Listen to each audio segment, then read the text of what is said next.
Next step sa ulit ko ba? Pre, nakakatamad naman. Maging tamad. Kaya nga, ano kaya pwedeng gawin? Magtrabaho! Baliw ka ba? Saan naman tayo hahanap nun? Sabi, yung nakikita ko. Uy!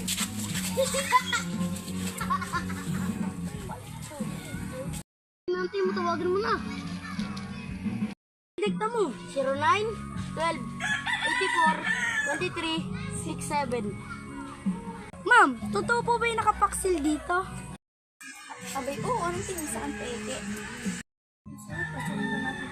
Sayang din yan. Sige. Ma'am, kailan po kaya po kami makapag-umpisa? Bukas ng umaga, alas 7. Sige po.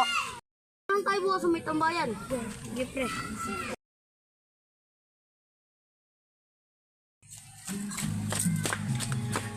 Sabi ko, di ba alas 7?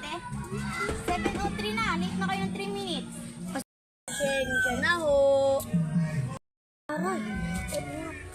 Oo nga daw. Ganun talaga pag matanda na. Maglinis na kayo doon. Sama kayo? Hindi pa. Sige, sumunod kayo sa akin. Yan na! Magkakapera na! Yes! Sige, hati-hati na lang kayo dyan. What? Lako. Wow, napakatari ng burarot naman.